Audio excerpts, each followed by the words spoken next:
अवकाळी पावसामुळे शेतकरी, मच्छीमार, बागायतदार यांचे खूप मोठे नुकसान झाले आहे। अनेकांच्या घरांची पडझड घेऊन वित्तहानी झाली आहे।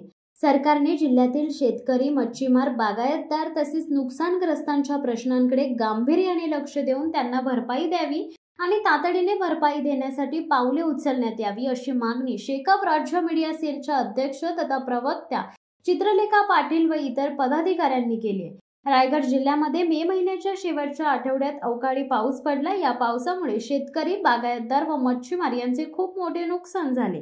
पावसाळी भात पीक लागवड जिल्ह्यात मोठ्या प्रमाणात केली जाते। अवकाळी पावसामुळे भात पिकांसह आंबा, काजू व इतर पिकांची मोठी हानी झाली। वादळी वाऱ्यांमुळे 200हून अधिक घरांची पडझड झाली। घरामध्ये पाणी शिरल्याने घरातील धान्य, विद्युत वस्तू भिजून नुकसान झाले। पूरसदृश्य परिस्थितीमुळे अनेक घरं उद्ध्वस्त झाली आहेत। पावसाळा सुरू होण्यापूर्वी 8 दिवस अगोदर जिल्ह्यात पेरणीची कामे केली जातात, परंतु अवकाळी पावसात शेत पाण्याने भरले आहेत। अनेक सखल भागात पाणी साचले, त्यामुळे भात पेरणी करणे कठीण होऊन बसले। त्यामुळे शेतकऱ्यांना पेरणी करावी लागणार आहे। त्याचा 50% पेक्षा अधिक उत्पन्नावर परिणाम होण्याची भीती व्यक्त केली जात आहे। खारेपाटातील शेतकऱ्यांनाही त्याचा मोठा फटका बसलाय। त्यामुळे सरकारने तातडीने पेरणीसाठी बियाणे उपलब्ध करून द्यावीत। मे महिन्यामध्ये 15 ते 20 दिवस वादळी पाऊस झाला। या पावसामुळे मासेमारीवर बंदी घालण्यात आली। मच्छीमारांवर मासेमारीचा व्यवसाय बंद करण्याची वेळ आली। सुक्या मच्छीचे, मासळीचे अतोनात नुकसान झाले। त्यामुळे मच्छीमारांची खूप मोठी हानी झाली आहे। शेतकरी, मच्छीमारांना या अवकाळी पावसाचा मोठा फटका बसलाय। मोठ्या प्रमाणात त्यांचे नुकसान झाले। सरकारने जिल्ह्यातील शेतकरी, मच्छीमार, बागायतदार तसेच नुकसानग्रस्तांना भरीव आर्थिक मदत करावी अशी मागणी करण्यात येत आहे।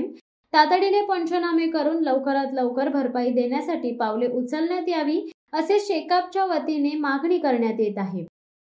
आत्ताच तुम्ही पाहिलं, रायगडमध्ये अवकाळी पाऊस पडला आणि त्याच्यामध्ये मोठ्या प्रमाणात शेतकऱ्यांची आणि मच्छीमारांची नुकसान झालं आणि त्याला आज कोणीच त्या मनाने रिस्पॉन्स देत नाहीये। त्यांच्या नुकसान भरपाईबद्दल काही चर्चा किंवा ऍक्शन दिसत नाहीये आणि म्हणून आम्ही सगळे मंडळी खूप चिंतित आहोत, कारण की आम्ही गावोगावी जाऊन बघितलंय काय पद्धतीचं नुकसान त्या मच्छीमारांचं आणि शेतकऱ्यांचं झालंय।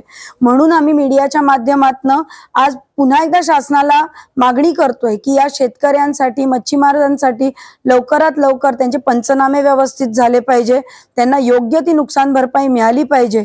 आणि हे आम्ही अपील पण करतो आमच्या संघटनेच्या वतीने की जर हे झालं नाही तर आम्ही सगळे मंडळी शेतकऱ्यांसकट रस्त्यावर उतरू आणि मोठं आंदोलन त्यांच्यासाठी या ठिकाणी उभं करू, कारण की ती नुकसान भरपाई ही त्यांची हक्क आहे आणि आपण आपल्या अन्नदात्याला विसरून चालणार नाही। त्याच्यामुळे त्याचं जर तो संकटात असेल तर शासनाने त्याच्याकडे धावत जाऊन त्याला संकटातून बाहेर काढणं फार गरजेचं आहे। शिवसत्ता टाइम्ससाठी धनंजय कवटेकर, अलिबाग। दे धडक बेधडक वृत्त देणाऱ्या आपल्या शिवसत्ता टाइम्स न्यूज चॅनलला लाल बटन दाबून सबस्क्राईब करा आणि बेल आयकॉनला क्लिक करायला विसरू नका।